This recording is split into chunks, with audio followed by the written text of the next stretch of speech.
coverage you can count on. This is KSLA News 12 at 6. The money that comes in initially gets spent over and over and over. The boom in the Barnett Shale brings in billions. Could it be a glimpse of what's to come next in the ArkLatex? We answer that question in our top story tonight.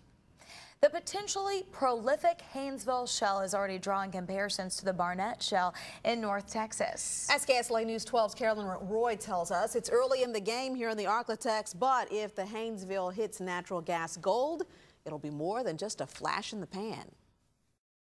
It's very large and it's had a huge impact on this economy. Drilling operations in the Barnett Shale have already pumped billions of dollars into the local economy in just a few short years, with even bigger expectations for the future. In the next decade, there will be well over 100,000 jobs and well over $10 billion each year in stimulus to the economy. And it very well could be a glimpse of the future here in the ArkLatex. The economic effects of the Barnett Shale here, and what will be true in your area as well, is that the money that comes in initially gets spent over and over and over. Initially, the economic impact is on, let's say, homeowners and landowners who lease their property or mineral rights, on the workers that get paid, get additional jobs or higher pay, but they spend the money. They buy cars and trucks, they buy houses and furniture, they go out to restaurants, they stay in hotels.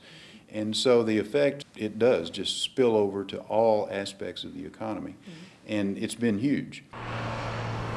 That kind of money has also stimulated quite a bit of interest and questions. If there is gas in the Haynesville Shale, they will get it out. The need for education prompted the mayor of Fort Worth to call for the creation of the Barnett Shale Energy Education Council. It's subsidized by the major players in the oil and gas industry.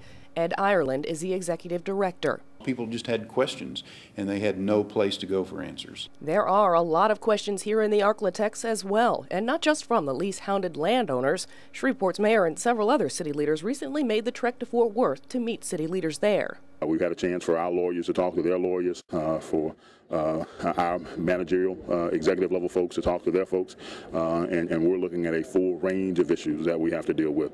And there will be plenty of issues to deal with, from how local government handles noise and safety regulation to drilling permits.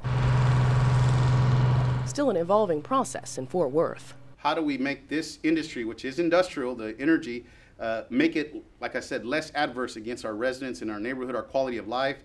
And I think that continues to be a concern and will be a concern. It started on the outskirts of the city. Fort Worth City Councilman Sal Espino has seen the impact of the 675 sites that have been drilled in the city since 2001. It's all expected to bring in some $800 million to $1 billion to city coffers over the next 20 years, along with plenty of new challenges. We just have to be careful, and that's why we've been very prudent with our fiscal policies. We've learned with each well that's been drilled. Fellow Councilman Jungus Jordan has been there learning right along with the rest of the city, and now their experience could become a template for cities in the ArkLatex, as it has for cities surrounding Fort Worth, as they too struggle with a whole new set of rules. A large number have taken the ordinance that we wrote and use it and incorporated it in their cities locally. So, less work for them. And we'd be happy to share that with the folks in Shreveport. In Fort Worth, Carolyn Roy, KSLA News 12. And we got a lot of feedback on our story yesterday on KSLA News 12 at 5 about lessons in leasing from Fort Worth. In case you missed it, you can log on to our website, KSLA.com, where we've posted the story and links for more information. And if you're looking for more advice, the town of Stonewall is sponsoring a free seminar tonight. That's at 7 o'clock at Salem Baptist Church.